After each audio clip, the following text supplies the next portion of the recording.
నెల రోజుల పరిపాలనలో పవన్ కళ్యాణ్ పనితీరు ఎలా ఉంది? ఉప ముఖ్యమంత్రిగా రాష్ట్రంలో తొలిసారి ప్రభుత్వంలో భాగస్వామ్యమైన జనసేన పార్టీ ఏ విధంగా అడుగులు వేసింది? ముఖ్యంగా పవన్ కళ్యాణ్ పనితీరు ఎలా ఉంది అనే విషయాలు ప్రజల్లోనే కాకుండా పార్టీలోనూ ఆసక్తికర చర్చగా మారాయి. నిజానికి ఏ ప్రభుత్వానికైనా నెల రోజుల సమయం అనేది చాలా చిన్న విషయం. అయినప్పటికీ కూటమి ప్రభుత్వంపై ఆశలు ఎక్కువగా ఉండటం, 164 స్థానాలతో ప్రభుత్వం ఏర్పడిన దరిమిలా ఈ ప్రభుత్వంపై ఉన్న ఆకాంక్షలు, ఆశలు వంటివి నిశితంగా గమనించేలా చేశాయని చెప్పాలి. ఇక సినిమాల్లో పవర్ స్టార్ గా దుమ్ము లేపే పవన్ కళ్యాణ్ పొలిటికల్ సినిమాలో తొలి 30 రోజుల్లో ఎన్ని మార్కులు వేయించుకున్నాడు?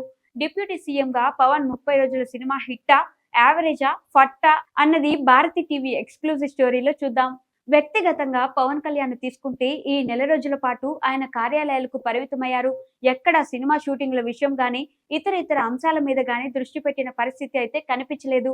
మధ్యలో ఒకసారి తెలంగాణలోని కొండగట్టు ఆలయానికి వెళ్ళొచ్చారు. ఇంకొకసారి సొంత నియోజకవర్గంలో పర్యటించారు. ఇవి మినహా పవన్ కళ్యాణ్ ఎక్కువగా ఆఫీసుల్లోనే గడిపారు. అదే విధంగా ఆయనకు కేటాయించిన పంచాయతీరాజ్, అటవీ శాఖ, సైన్స్ అండ్ టెక్నాలజీ శాఖల పరిస్థితిని తెలుసుకున్నారు. గత ప్రభుత్వం ఏం చేసింది, ఎన్ని నిధులు ఉన్నాయి, భవిష్యత్తులో ఏం చేయాలి, పెండింగ్ లో ఉన్న సమస్యలేమిటి అనే అంశాలపై ఆయన దృష్టి సారించారు. మొత్తంగా ఈ నెల రోజుల పరిస్థితిని గమనిస్తే పవన్ కళ్యాణ్ 2 విషయాల్లో స్పష్టతనిచ్చారు. ఒకటి, తనకు కేటాయించినటువంటి శాఖల మీద పట్టు సాధించే దిశగా అడుగులు వేయటం. రెండోది, పంచాయతీరాజ్ గ్రామీణ అభివృద్ధి వ్యవస్థలో నిధులు మళ్లించారు. మరి ఆ నిధులు ఎటుపోయాయి, వాటిని ఎలా వెనక్కి తీసుకురావాలి అనే అంశం మీద పవన్ కళ్యాణ్ ఎక్కువగా దృష్టి పెట్టారు.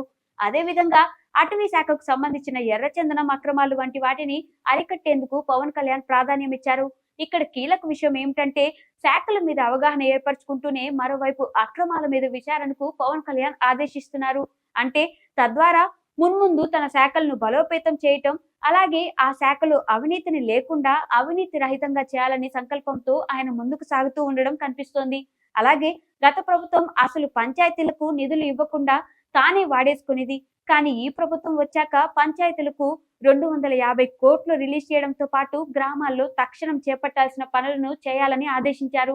అలాగే తన శాఖకు సంబంధం లేకపోయినా 9 నెలల క్రితం మిస్ అయ్యి జమ్మూలో ప్రియుడి చెరలో బందీగా ఉన్న యువతిని తిరిగి తల్లిదండ్రుల వద్ద వచ్చేలా చేయడంతో పవన్ కళ్యాణ్ నిజ జీవితంలోనూ హీరో అనిపించుకున్నాడు.